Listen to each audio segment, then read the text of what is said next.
Declaration of the Brothers produced in 1967 was an historical accident. During the Vatican Council, the document on religious life, which had the interesting title of Perfecte Caritatis, of perfect charity, allowed in paragraph 10 for men religious of lay congregations that they could, if necessary, become priests for the pastoral interests of their particular congregation. Now, this led then, in our general chapter of 1966, following the Vatican Council, to a very large number. I can't say the exact number, but my memory tells me that it was probably the largest number of notes ever sent on a particular topic to the chapter, that brothers be ordained.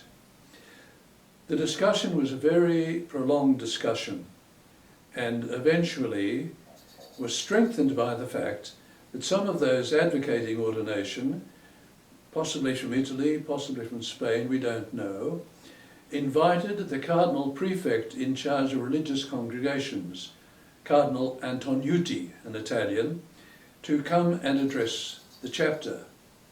Now, our chapter, because of the Bull of Approbation, is autonomous. We don't have to accept anybody. But because this was Vatican II, because he had asked to come, we allowed him to come. He did come, and he spoke at the beginning about the important role played by the brothers throughout the world. At this stage, it's well to remember, we were the fourth largest congregation of men in the Catholic Church. In the course of his discourse about the importance of the brothers, he then strayed into a line which said how greatly the heart of Pope Paul VI would rejoice if all the brothers were to become priests. Now, he spoke in Italian. There were 4 translations going on into English, Spanish, of course, Italian, possibly something else, Portuguese. And the brother presiding that day was from Baltimore, so he was waiting for the translation. But he saw his colleagues from other languages shaking, asking him to do something. When he received the translation, he then realized what had been said, went to the microphone, took the microphone out of His Eminence's hand, thanked him in English, took him by the elbow and let him out the door. For the next 3 months, all communication between the chapter of the Brothers and the Vatican was done by letters in Latin. As the recently elected Superior General Charles Henry Buttimer had been Professor of Latin at the Catholic University of Washington, the Latin from the Mother House was much better than that coming from the Vatican. Now, because of this, the chapter could not finish the program which had been set out. Obviously, this topic then became a very topic where sides were taken, and eventually it was decided that to finish the chapter we would need to come back in October 1967 to make a statement of identity.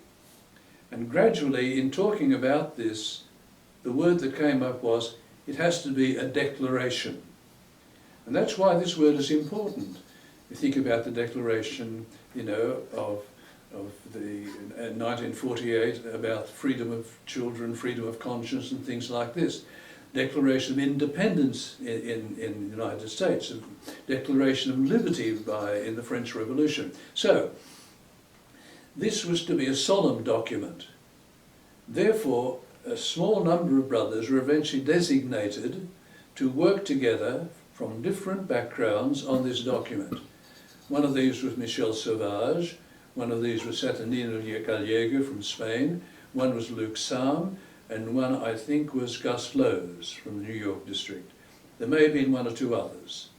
They then met before they dispersed, and they worked independently, and then eventually came together in 1967 in a session that lasted 4 weeks, when every word of this document was inspected, and that became, the title became, The Declaration of the Brothers of the Christian Schools in the World of Today. I can't remember how many brothers actually became priests. I think the number is between 100 and 200, but I'm talking about a period of about 10 years.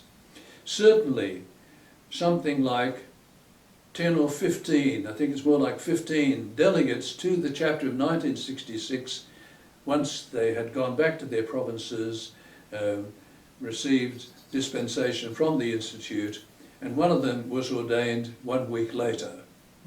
So this in itself attracted some other people, and I think that was why ultimately there were some other ordinations.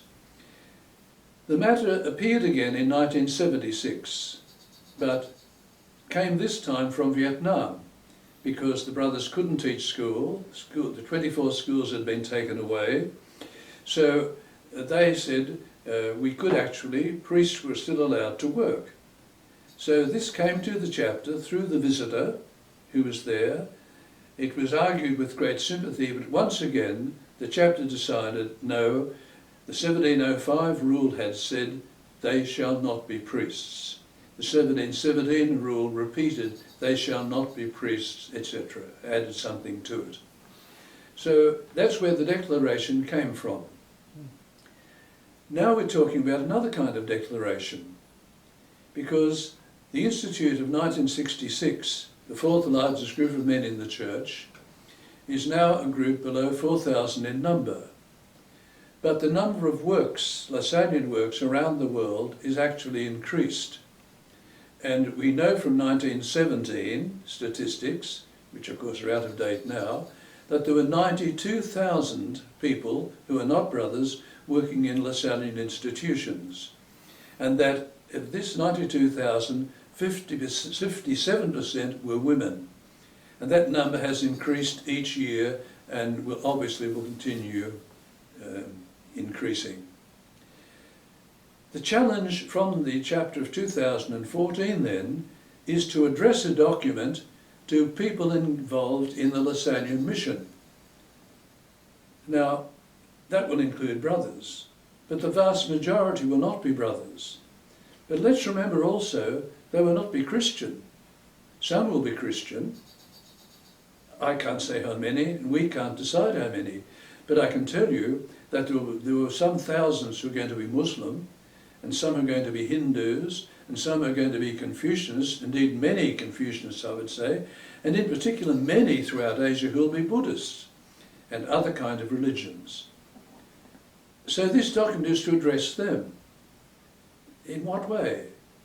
Well, to try and show them historically how this organisation came into being, how it developed, why at the moment now it's still developing in countries well outside France. It has, as we know, been between 80 and 90 different countries in its lifetime. Now I think we're still round about 79 or 78, etc. So why does this mission continue? What is there about this which has left its own country and is now being realised throughout the world in a whole number of languages that John Baptist de La Salle never knew? That's the challenge. And I can assure you that the writing of this document is taxing us in all kinds of ways. For example, I notice in the first draft we've done that many of our paragraphs begin by quoting something from the brothers and about the brothers, etc., and how they teach and so on. And then the paragraph that follows then goes on to say, now you may not be Catholic, you may not be Christian, but etc. Now, as I look at the document now, and I've written paragraphs like that, we automatically are saying to people, well, you're second class, aren't you? The first paragraph is about the real thing, but you can join in if you like. And we have to realise that we're doing that unconsciously because we're brothers. We've just finished submitting this document to a very large number of, some hundreds of people around the world, who include brothers, yes, but also people who've been through, say, the Bottomer Institute or similar institutes in Spain and France and everywhere. And when these people read the document, our draft document, they see it differently from the brothers. The brothers still are trying to make it a kind of, well, we don't like this bit, no, they want to quote more quotations from the founder and more things from church documents. One part we had received, I think the document should start from talking of Jesus Christ and the church that he founded and all of those involved in it. So you can see the difficulty we're facing. And perhaps we, in this first document, what we may produce is something with a tone which is invitatory. We invite you into this, but which, as we promulgate it, may lead us in some way from the very people who receive this document to say, it might be better if you do this or don't say something else. So that's the background, that's why there's a second. And the chapter called it a declaration. Didn't call it now a pastoral document, it's a declaration. It must have some force, some strength, and some exhortation at the end which says, go and do this.